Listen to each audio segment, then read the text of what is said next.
Effective communication skills are one of the foundations of a person-centered approach to claims. Effective communication skills can help to strengthen relationships by actively acknowledging the person on claim and fostering acceptance, trust, and empathy.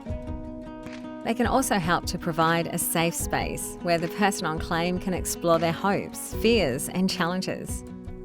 There are 4 core effective communication skills to master. These are known as the OARS.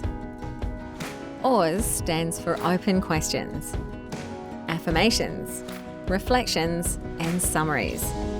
Let's take a look at each of these in more detail. In contrast to closed questions that can be answered in single-word answers like yes or no, open questions encourage the person on claim to explore and discuss their situation in more detail. When the person on claim has the freedom to do more of the talking, we can better understand them, their illness or injury, and their environment. For these reasons, open questions are the preferred style of question in person-centered communications, and they typically start with words like describe, explain, tell me about, or what do you think about? So instead of asking, is your recovery on track, we could say, tell me how your recovery's been going since we last spoke. Are you interested in speaking to a rehab consultant? Could become, what do you think about speaking with a rehab consultant? And do you have a return to work date yet? Could become, describe where work fits into your plans going forward. Affirmations focus on something that is good about the person on claim. In person-centered communications, affirmations seek to identify and reinforce the positive, leverage strengths, and build confidence. Affirmations normally use the pronoun you and could relate to something that the person on claim has said or done. A character strength, positive skills or traits, an expression of hope, or a simple expression of appreciation.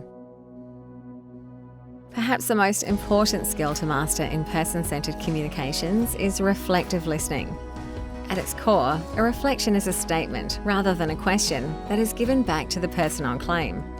They are a powerful way to check understanding, rather than assuming that we have heard and understood accurately. Simple reflections focus on paraphrasing content. If a person on claim says, "I'm in serious pain today," a reflection of this content could be, "You're in a lot of pain right now."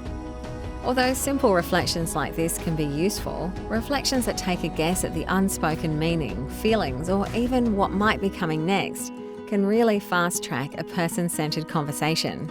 For example, the person on claim who says, "I'm in serious pain today," a complex reflection might be, "Your condition was improving and this is a significant setback.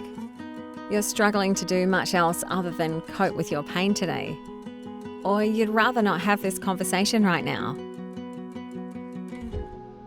Summaries are a bit like reflections, except that they link different elements of a conversation together. They give the person on claim the opportunity to reflect on what is important and to confirm that your interpretation is correct, or to provide additional clarification. A summary can be useful to wrap up a task or topic by highlighting what seemed important before announcing a new direction. You might say, "Let me summarize what you've said before we move on." Summaries are also useful for linking different elements of a conversation together, or collecting everything discussed in a concise manner. Well-constructed summaries acknowledge the challenges or issues raised in the conversation, but maintain positive momentum. Collectively, these 4 skills help to build acceptance, trust, and empathy, and facilitates understanding of the whole person, including their illness or injury, their feelings and attitudes, and their challenges and hopes. Throughout the Foundations of a Person-Centered Approach program, we'll practice and fine-tune these skills.